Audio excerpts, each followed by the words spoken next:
I was recently sent a link to a video where this guy says he can disprove or destroy evolution in 3 minutes.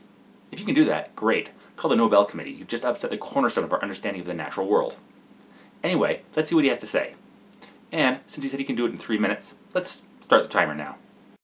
Hey guys, Joshua Feuerstein here. You know, the other day I had an atheist tell me that I was an idiot, moronic, and stupid for believing in God, that he created this world, because it took way too much faith to believe in a process like that, while he believed in what he called the science of evolution. Well, let's go ahead and let's do this. All right, here we go. Let's hear him take this theory down. Dear Mr. Atheist, first of all, let me correct you. Because evolution is not a science, never has, and never will be. Why? Because it cannot fit within the parameters and parentheses of science for one simple reason. It was never observed. As I've pointed out in earlier videos, one species evolving to another takes what's known as a very, very long time. So speciation like that has not been observed. But changes in organisms between generations developing new traits has been observed. The Lenski experiments have been the most famous example, where a culture of bacteria over several years evolved the ability to process and gain nutrients from citrate. That's why it's not science. That's why it's called the theory of evolution. One man's theory. You obviously don't understand what theory means in a scientific context. In the standard colloquialism, it means a guess, but in the scientific world, it's a bit more refined. To be a theory, a hypothesis needs to be able to withstand any scrutiny, have evidence to support it, and be falsifiable. The theory of evolution is able to do all that. Now, let me show you how much faith it really takes to believe in evolution. You want me to believe that in some accidental cosmic bang, that out of that was created one cell, and from that one cell that all life springs, every plant, every animal, every single human being. And that. First off, did you say bank or bang? I could swear I heard a K. If the former, what bank? If the latter, the Big Bang did not create cells. It was the expansion of the universe. Cells, and by inference the planets they exist on, didn't just pop into existence. It took billions of years for the stars to form, then planets, then on at least one of those planets the conditions were right for self-replicating molecules to form, which eventually became the first cells. They didn't just pop out of the Big Bang fully formed. Secondly, things just didn't spring forth from a single cell. Gradual changes in the first replicating molecules caused the eventual ancestors of the first cellular creatures to eventually evolve into the various life forms that have populated the planet. Somewhere along the way, over years and years, we mysteriously and magically all developed different wills, and we all developed different characteristics and traits, all because we willed it. Did he just say we willed it? We willed ourselves to evolve? All because we willed it. What?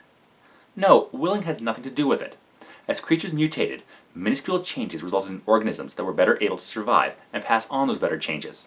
This went on and on, the better adapted being better able to survive. Willing something to change has nothing to do with evolution. I mean, you really think that everything came from one single cell? How much faith does that take? Now, I realize that you say that evolution is in science. And yet, if we go back to science, the one thing that science demands, maybe you've heard of something called the law of thermodynamics, which means that chaos can never produce order. Okay, there are 3 laws of thermodynamics. 1. Conservation of energy states that energy cannot be created or destroyed. 2. Entropy of any isolated system in thermal equilibrium always increases. 3. Entropy of a system approaches a constant value as the temperature approaches absolute zero. The law that he's talking about, how chaos will result, would be the second law, which is true if the Earth were a closed or isolated system. However, we do get energy from outside the Earth. You may have heard of it, it's called the sun. Now, as you can see, I'm a fairly pale guy, but even I've been outside enough to know the sun is there. I will grant you though, if the sun had never existed, then life would not have evolved on Earth. Damn you, entropy! I would like to propose a 4th law of thermodynamics. In any conversation about evolution, when a creationist brings up the laws of thermodynamics, he will either not understand or will deliberately misstate them. Look at the world that we live in. The sun goes up, the moon comes out, we travel around the sun, we have years, we have days, we have seasons, the tide comes in and out, everything works like a clock. It has order. First off, what the hell does that have to do with evolution? That's timekeeping. Secondly, things like days and years, we've appropriated natural occurrences for working out units of time. Wow, see that big light in the sky? It goes away and comes back on a regular basis. Let's call that a day. Huh, weather gets colder and warmer and colder again over a set number of days on a regular basis. Let's call that a year. These things are set due to rotation and orbit, governed by gravity, which is a natural phenomena. As for tides, that is the gravity of the moon pulling on the large bodies of water covering the Earth. Again, proven naturally. And yet, you cannot argue that a world that has order came out of an accident, because it defies the very logic and laws of science. How does order disprove science? Order can come out of, as you put it, an accident, when other forces, even natural ones, begin to act on whatever comes out of that accident. If I was to randomly throw liquids of different densities into a flask, they would settle, densest on the bottom, least dense on top. It doesn't take any intelligent sorter to do it. Natural processes created that order. You see, you think it takes a lot of faith for me to believe in a God that created this world. Yes, we say it takes faith because there is no evidence to show that any intelligent creator being started all this. If you want to convince people that something is true, you need facts, not just claims and misunderstandings about how the universe works. The God that created order, and yet, what if I were to tell you that somewhere in Oklahoma a tornado rolls through a junkyard full of a bunch of old cars? Seriously? You're going for the tornado in a junkyard argument? Okay, that's really original. Let's see where this goes.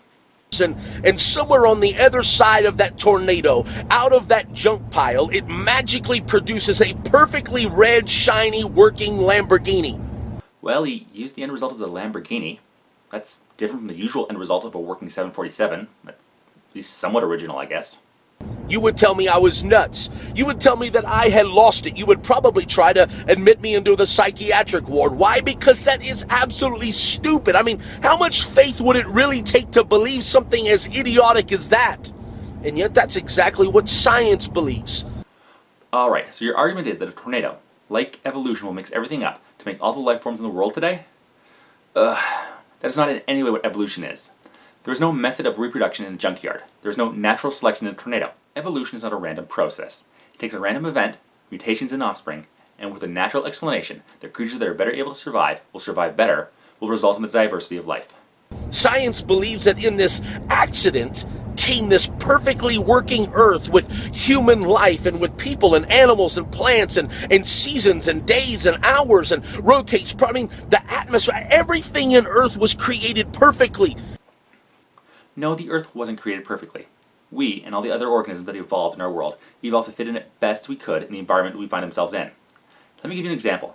Back in the Carboniferous period, there were giant insects. The composition of the atmosphere was a lot more oxygen, about 30% compared to today's 20%. They're able to grow much larger. As the atmosphere changed to have less oxygen, the larger insects could not survive, and the smaller ones thrived. The Earth wasn't created perfectly for what we would evolve into. We evolved into what would work best with the way the Earth was. And I'm telling you, that could never happen through an accident. It had to be by intelligent design.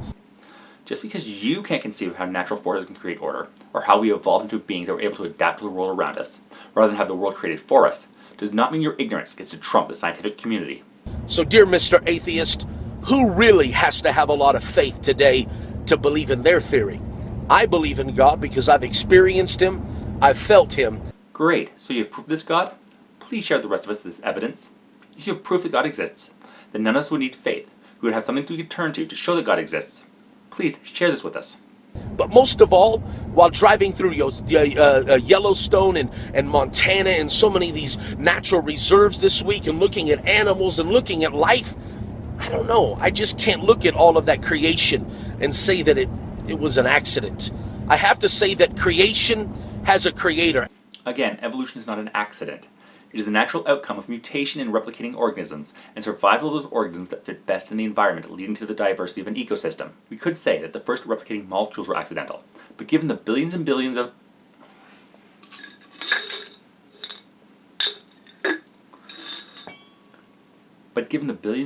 plants out there, the favorable conditions for them to form is not inconceivable. And one final thought. Well, the word universe, you believe in a Big Bang, but when I look at the word universe, it means una, which is one or singular. That's Latin, universe. Verse means a spoken statement. So universe is one single spoken statement. Well, if you're using etymology, you're mixing up your languages. You're right with the Latin uni meaning one, but you're mixing that with the English for the verse part of it.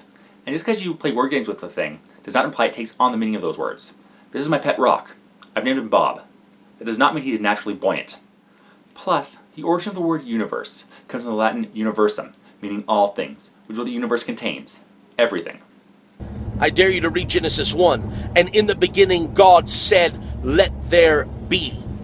All God had to do was speak one single spoken statement and boom, the universe. Okay, you dare me? Fine. In the beginning, God created the heaven and the earth. and the earth was without form, and void, and darkness was upon the face of the deep. And the Spirit of God moved upon the face of the waters. And God said, "Let there be light," and there was light. Well, that's a very nice story. What evidence do you have that it's true? How is it more valid than the key transforming to matter, time, and space in the Chinese mythology? How everything comes from a higher state of pure consciousness, according to Hindu myths? Or how a collection of complex carbohydrates and tomato sauce created a flawed universe after a night of heavy drinking? Claims are all well and good, but without evidence, that is all they are. Claims, and we have no reason to follow them. But, speaking of daring people to read things,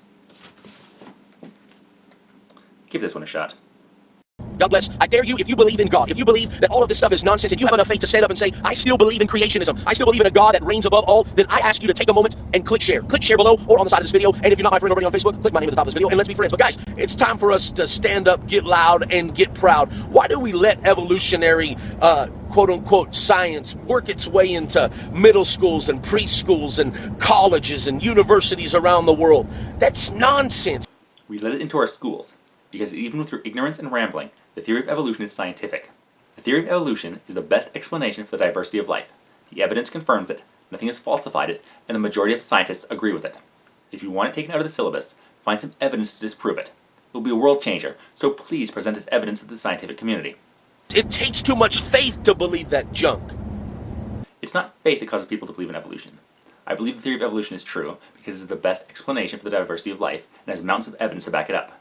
For example, we have never seen a star form, but we've worked out the best explanation of how they are formed, and that is what we believe happens. Like that, we have not seen a species change from one to another, but we've worked out the best explanation to explain how that comes about. And yet, I say it's time for us to begin to believe in intelligent design, believe in God. As always, like and comment below. I want to hear your thoughts on this. God bless. Have a very, very beautiful day. Okay, so we went on for about 5 minutes, and still hasn't come up with anything that would remotely disprove evolution. He barely even talked about it, going on about years and days, tides, incorrect etymology of the word universe, and daring people to read a book with claims but no evidence to back it up. He did prove his ignorance as to what evolution is, even what science is in general. Here's a little hint. If you want others to be convinced of your worldview, you need some kind of evidence to prove what you are claiming, not just yelling as loud as possible.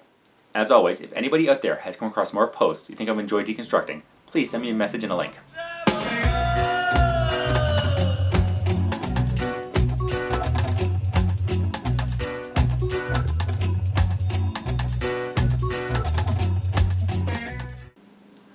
But, speaking of daring people to read things, But, speaking of daring people to read things, speaking of daring people to read things,